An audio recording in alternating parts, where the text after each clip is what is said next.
அறம் நாடு பார்வையாளர்களுக்கு வணக்கம். இன்று நம்முடன் இணைந்திருக்கும் சிறப்பு விருந்தினர் அரசியல் திறனாய்வாளர் வீர விக்னேஸ்வரன் அவர்கள். வணக்கம். வணக்கம். சென்னை ஃபுல்லாக ஒரு போஸ்டர் ஒட்டியிருப்பதை நம்ம பார்க்கலாம். வீரமங்கையே தலைமை ஏற்கவா அப்படின்னு சம்திங். கனிமொழிக்கு ஒரு அழைப்பு எடுக்கிற மாதிரி திமுக உறுப்பினர்களே கனிமொழிக்கு தனியாக போஸ்டர் அடிக்கிறத பார்க்கலாம். ஒரு நீண்ட நாளுக்கு பிறகு உதயநிதி இல்லாத ஒரு திமுக போஸ்டர்னால் அதுவாக தான் இருக்குது. அது ஒரு நியூஸு. இன்னொன்று என்னென்னா, நீதிமன்றம் எடப்பாடியை கொடநாடு வழக்கு விவகாரத்தில் நீதிமன்றத்தில் ஆஜராகும்படி ஒரு இருக்குது. ஓவரால் இதை எப்படி நம்ம புரிந்து கொள்வது? ஃபஸ்ட்டு விஷயம் டிஎம்கே ஒரு டிரான்சிஷனுக்குள்ளே போயிருக்கு. ஸ்டாலின் அவர்களுக்கு அப்புறம் உதயநிதியை அடுத்த துணை முதல்வராகவோ அடுத்து இல்லை பொறுப்பு முதல்வராகவோ கொண்டு வர்றதுக்கான பணிகள் பூர்வாங்க பணிகளை சைலண்ட்டாக ஸ்டார்ட் பண்ணிட்டாங்க. அதன் விளைவு, அதோட தொடர்ச்சி தான் திருச்சி வந்த பிரைம் மினிஸ்டர்கிட்ட நீங்கள் இன்விடேஷன் கொடுக்காம திருப்பி டெல்லிக்கு போய் முதல் நாள் வர்றாரு, அடுத்த நாள் உங்களுக்கு அப்பாயின்மெண்ட் கொடுக்குறாரு, திருப்பி 22ஆம் வர்றாரு. ஒரே மாதத்தில் 2 தடவை பிரைம் மினிஸ்டர் வர்றாரு. காங்கிரஸ்காரங்களே இதில் குழப்பமாக இருக்காங்க. டிஎம்கே ஒரு 2024க்கு அப்புறம் பிஜேபி திருப்பி வந்துடும்ங்கிறது டிஎம்கேல இருக்கிற ஒரு இன்டலெக்சுவல் டீம் நம்புது. வட இந்திய தேர்தலுக்கு அப்புறம், அதாவது இந்த 3 மாநில ரிசல்ட்டுக்கு அப்புறம், 5 மாநில ரிசல்ட்டில் 3 மாதத்தில் பிஜேபி ஸ்வீப் பண்ணோடனே அவங்க முடிவு பண்ணிட்டாங்க பிஜேபி நெக்ஸ்ட் சென்ட்ரலில் பவருக்கு வந்துடணும். அப்போது அடுத்த 2 ஆண்டுகள் நம்ம ஆட்சி நடத்தணும். ஒரு பாயிண்ட்டு. செகண்ட் பாயிண்ட் டிரான்சிஷன் நடத்தணும். இப்போ பவரில் இருக்கிறப்பே உதயநிதியை துணை முதல்வராக்கிடணும் அப்படிங்கிற 2 அப்ஜெக்டிவ் இருக்குது.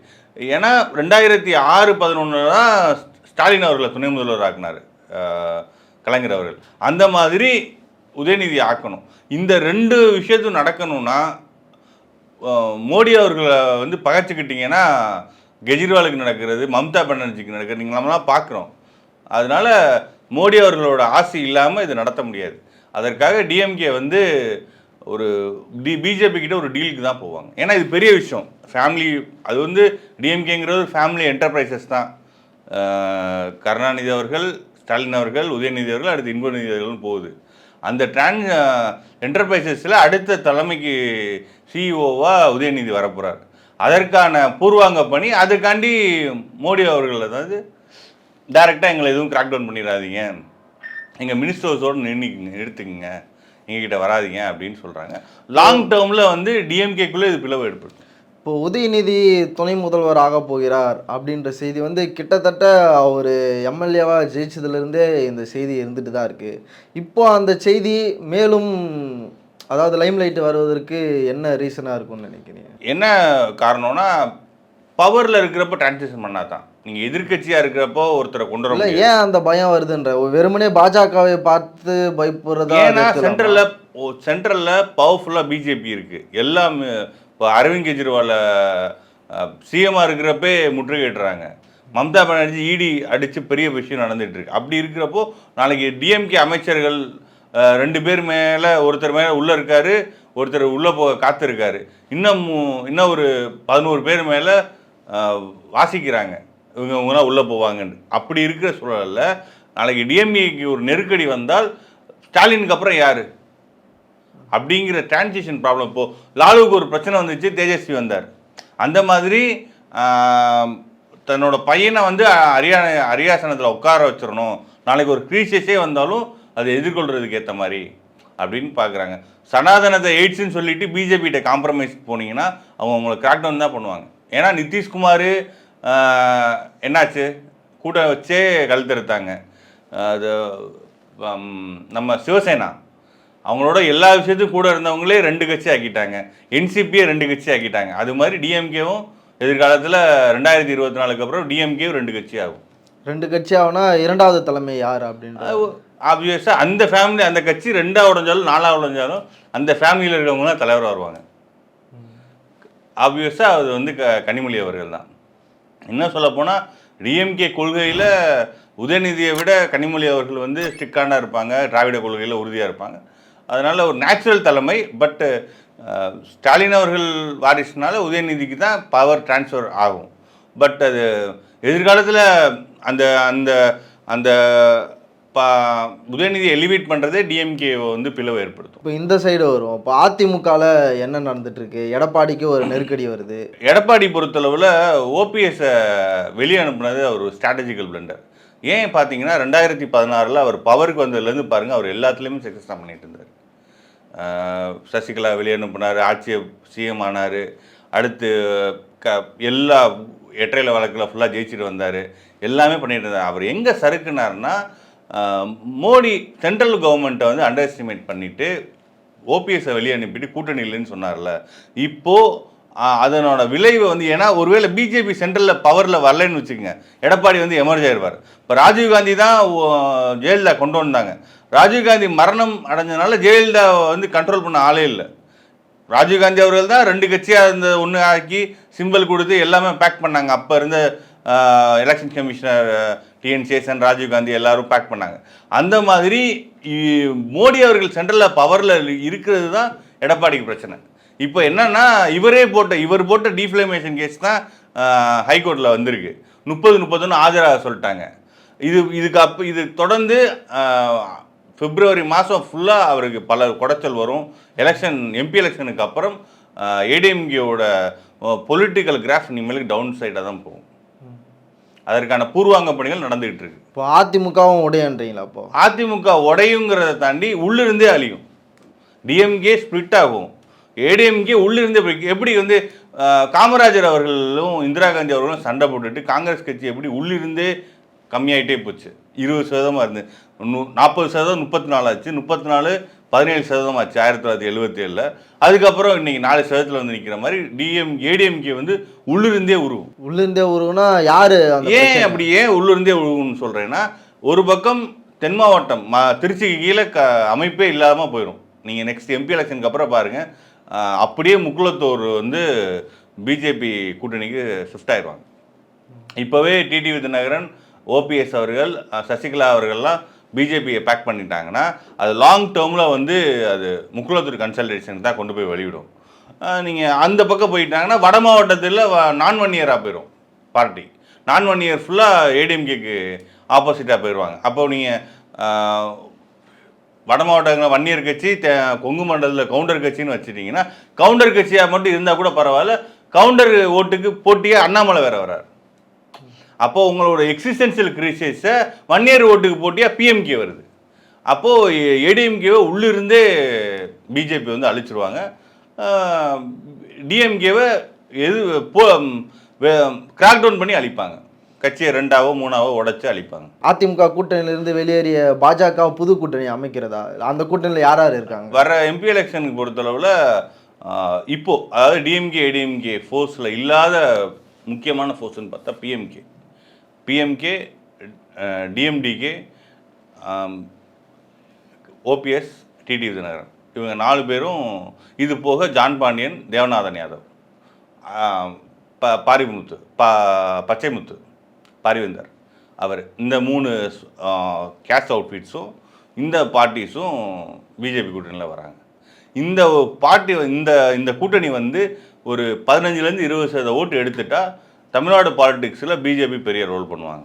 அந்த அளவுக்கு திறன் அந்த கூட்டணிக்கு இருக்கா? 15% எடுத்தாவே போதுமானது. நான் இல்லை, அந்த 15% எடுப்பாங்களான்னு கேட்குறேன். ஏன்னா பிஎம்கேக்கு 5% ஓட்டு இருக்குது. ஆல்ரெடி அவங்க ப்ரூவன் ஓட்டு 5% இருக்குது. டிடிவி தினகரன் ஆல்ரெடி 5 எடுத்தார், இப்போ 3 வந்திருக்காரு. நீங்கள் சசிகலா ஓபிஎஸ் எல்லாம் சேர்க்குறப்போ அது அந்த கெமிஸ்ட்ரியில் வந்து முக்குளத்தூர் கன்சல்டேஷனை கொண்டு வரும். நீங்கள் தென் மாவட்ட முக்குளத்தூர் வந்து பொலிட்டிக்கலி வைப்ரண்ட் கம்யூனிட்டி. நீங்கள் பிஜேபியோட பவரு பணம் இருக்கிற பிஜேபியோட சேர்றப்போ அது மொபிலைஸ் ஆகும். ஃபஸ்ட்டு விஷயம். 2வது வந்து கொங்கு மண்டலத்தில் அண்ணாமலை வச்சு இது பண்ணுவாங்க. அந்த கேஸ்ட் ஈக்குவேஷனில் யூபி பீகாரில் எப்படி பண்ணுறாங்களோ அந்த மாதிரி ஒரு சோஷியல் இன்ஜினியரிங்கில் பிஜேபி வந்து ஒரு 15-20% 20% வந்தால் போதும். அடுத்து வர பாலிடிக்ஸை வந்து 2 திராவிட கட்சிகளையும் உடைச்சிட்டு வளர்கிறதுக்கு பிஜேபி ட்ரை பண்ணுவாங்க. இல்லை, இந்த சைடு வலுவான கூட்டணி இருக்குல்ல, இந்த திமுக சைடு நான் சொல்கிறேன். இப்போ 24ல் இல்லை, தமிழ்நாட்டில் 3வது அணின்னு ஒன்று வந்தால் அது எப்படியாப்பட்ட தோல்வியை சந்திக்கும்ன்றது நமக்கு கிட்ட ஒரு படிப்பினை இருக்குல்ல. 3வது அணி வந்தால் தோத்துச்சு. எப்போ தோத்துச்சுன்னா, கருணாநிதியும் ஜெயலலிதாவும் இருக்கிறப்போ 2 பவர்ஃபுல் பர்சனாலிட்டி, ஃபேஸ் வேல்யூ இருக்க லீடர் இருக்கப்போ தோத்துச்சு. ஆனால் இப்போ தோக்காது. ஏன் தோக்காதுன்னா, பவர்ஃபுல் பர்சனாலிட்டிஸ் கிடையாது, ஃபேஸ் வேல்யூ கிடையாது. டிஎம்கேவும் heading to split, ADMK already split ஆயிடுச்சு. தேர்டு விஷயம் வந்து கட்சி ஆர்கனைசேஷன் உள்ளிருந்தே உடையும்னு சொல்கிறேன். இந்த 3 காரணங்கள், இந்த 3 தான் அவங்களோட பலமே. இந்த 3 வீக் ஆகிறதுனால பிஜேபி மத்தியில் இருக்க அதிகாரத்தையும் பணத்தையும் வச்சு இங்கே ஒரு ஒரு ரெயின்போ அலைன்ஸை உருவாக்குவாங்க. நான் வந்து 24லையும் டிஎம்கே தான் ஜெயிக்கும். 24ல் பெரும்பான்மையான எண்ணிக்கை எம்பி சீட்டு டிஎம்கே தான் ஜெயிக்கும். பட் 26 அவங்களுக்கு வந்து கேக் வாக்கா இருக்காது. 26 வந்து மிகப்பெரிய நெருக்கடிகளை 24 to 26 டிஎம்கே சந்திக்கும். டிஎம்கே 2ஆவோ 3ஆவோ உடையும். அதனால் தமிழ்நாடு பாலிடிக்ஸ் 72க்கு அப்புறம் டிஎம்கேங்கிற செட்டப் 72ல் அமைஞ்சிச்சு. அந்த செட்டப் வந்து 50 வருஷத்துக்கு அப்புறம் மாறுது. இப்போ இவங்க எடப்பாடி எத்தனை சதவீதம் ஓட்டு வாக்கு எடுப்பாங்க, அவங்களுடைய நிலை என்னவா இருக்கும்? எடப்பாடி அவர்கள் பொறுத்தளவில் அந்த கொங்கு பகுதிகளில் கணிசமான ஓட்டும், மற்ற பகுதிகளில் அந்தந்த கட்சியோட ஆர்கனைசேஷன் ஓட்டு எடுப்பாங்க. ஒரு 20லேருந்து 25% ஓட்டு எடுக்கலாம். பட் அந்த அந்த கட்சியோட தலைமையே பல கேஸ்களை எதிர்கொண்டிருக்கிறதுனால தலைமையை தூக்கிட்டா கேம் காலி. இப்போ அதிமுக நீங்கள் சொல்கிறத பார்த்தா இந்த சைடு பல கட்சிகள் போயிடுச்சு, பாஜக பக்கம் கட்சிகள் போயிடுச்சு. இப்போது தனித்து தான் போட்டி அதிமுக. ஆமாம், தனித்து தான் போக்கி. நேற்று போய் எஸ்டிபிஐ கட்சியில் பேசியிருக்காரு எடப்பாடி அவர்கள். என்ன பேசியிருக்காருன்னா, சட்டமன்றத்தில் மட்டும் இல்லை, நாடாளுமன்றத்துலையும் சட்டமன்றம் 26லையும் நான் வந்து கூட்டணி கிடையாதுன்னு சொல்லியிருக்காரு. கண்டிப்பாக பிஜேபி கிராக்டவுன் பண்ணுவாங்க. ஃபஸ்ட்டு கிராக்டவுன் ஏடிஎம்கே மேலே தான் இருக்கும். டிஎம்கே கூட உதயநிதியை டிரான்சிஷன் ஆக விட்டு, டிரான்ஸ்ஃபார்ம் ஆக விட்டு, அவரை துணை முதல்வர் ஆக்கிட்டு அதுக்கப்புறம் கட்சியை உடைப்பாங்க. இவங்களை வந்து இப்போவே கிராக்டவுன் பண்ணிடுவாங்க எம்பி எலெக்ஷன் முன்னாடியே. இல்லை, நீங்கள் பல விஷயங்களை வந்து சாதாரணமாக சொல்லிட்டு போகிறாங்க. இல்லை, இது ஒரு ஜனநாயக ஒரே மாதத்தில் 2 தடவை வர்றாரு தமிழ்நாட்டுக்கு பிரைம் மினிஸ்டர். நீங்கள் இதே மாதிரி தான் டெல்லியை பாருங்கள். மொஸ்ட் ராஜேந்திர ஜெயினை தூக்குனாங்க, அடுத்து மணிஷ் சிசோடியாவை தூக்குனாங்க, இப்போ அரவிந்த் கெஜ்ரிவால்கிட்டே போயிட்டாங்க. இந்த 2-3 மினிஸ்டர்ஸை தூக்குனதுக்கப்புறம் டேரெக்டாக டிஎம்கேயோட ஃபஸ்ட் ஃபேமிலிக்கு தான் போகும் ஈடி. நீங்கள் ஊழல் பண்ணலைன்னா எதை பற்றியும் கவலைப்பட தேவையில்லைங்க. உங்கள்கிட்ட அதற்கான நீங்கள் டைரெக்டாக பண்ணாட்டியும் உங்கள் அமைச்சரவையில் இருக்கிறவங்க கேஸில் மாட்டுறப்போ அதோட இன்வெஸ்டிகேஷன் எங்கே வரும் நீங்கள் சொல்லுங்கள். ஸ்டாலின் அவர்கள் மேலே கேஸ் இல்லாமல் இருக்கலாம், பட் அவங்க அமைச்சரவையில் இருக்கிறவங்க கேஸில் மாட்டுறப்போ அதோட இன்வெஸ்டிகேஷன் எங்கே வரும் கடைசியா? இப்போ இவங்க தப்பு பண்ணதுக்கு கட்சி என்ன பண்ணும் கிடையாது, நிர்வாகத்தில் எடுத்த முடிவு தானே அது. இப்போ 2G கேஸ் என்ன நினைக்கிறீங்க? ராஜா அவரோட டிபார்ட்மெண்ட் நடந்தது, ஆனால் அது பிரைம் மினிஸ்டர் வரையும் போச்சு அந்த இன்வெஸ்டிகேஷன்ஸ். ஏன்னா ஒரு கொள்கையில் கேபினெட் அமைப்புங்கிறது வந்து அந்த என்டையர் கேபினெட்டும் பொறுப்பு எடுக்கிற கொள்கை முடிவுகளுக்கு. அதனால் மணலுக்கு அந்த இடி கேஸ் வந்து துரைமுருகன் மேலே இருக்கிறதெல்லாம் வந்து ஐஏஎஸ் ஆஃபீஸர்ஸே ஆஜராக சொல்லி இடி அனுப்பிச்சிருக்காங்க. அதான் கவர்மெண்ட்டோட ஐஏஎஸ் ஆஃபீஸர், கலெக்டர். இல்லை, இடி பண்ணுற வேலைகள்லாம் நம்மளால் அவங்க அம்பலப்பட்டு தானே போகிறாங்க. இப்போ ஒரு கேஸு சேலம் ஆத்தூரில் ஒரு கேஸு ஒரு ஏழை விவசாயிகள் மேலே போட்டு வாக் அவுட் பண்ணி போகிறாங்க. கேஸே இடியே வாபஸ் வாங்கிட்டு போகுது. அப்புறம் வெஸ்ட் பெங்காலில் போயிட்டு ஒரு பிரச்சனையில் அடி வாங்கிட்டே வராங்க. இப்போ அவங்க நேர்மையாக நடந்துக்கிறாங்களான்ற ஒரு விஷயம் இருக்குல்ல, அதை வந்து பிஜேபிக்காரங்களே நம்ப மாட்டாங்க. இடி வந்து நேர்மையாக நடந்துக்குன்னு சொன்னால் அதை பிஜேபிக்காரங்களே நம்ப மாட்டாங்க. இப்போ ப்ராப்ளம் நேர்மையாக இல்லையாங்கிறது கிடையாது. நீங்கள் ஏதோ ஒரு விதத்தில் கணக்கில் வராத பணம் வச்சுருக்கீங்க, அதை வந்து பிஎம்எல்ஏ ஆக்ட் மூலமாக இடி வந்து பிடிக்கிறாங்க. இதுதான் மேட்டர். பொன்முடி மேலே என்ன பிரச்சனை? ஃபாரின் கரன்சி வச்சுருந்தார், அதுக்கான அந்த வருவாயை சொல்லிட்டாருன்னா பிரச்சனை கிடையாது. ஒருவேளை சொல்ல முடியலன்னா அது கேஸ். உங்களை வந்து இன்வெஸ்டிகேட் பண்ணுறனாலே உங்களுக்கு நீங்கள் கேஸ் ஆயிடுவீங்கன்னு சொல்ல முடியாது. பட் இன்வெஸ்டிகேட் பண்ணி அதில் வந்து பிரைமா ஃபேசி இருந்துச்சுன்னா கண்டிப்பாக எஃப்ஐஆர் ஃபைல் பண்ணுவாங்க. அந்த கேசஸ் அந்த ஆர்டிக்கலை வந்து ரொம்ப ஸ்ட்ராங்காக போடுவாங்க.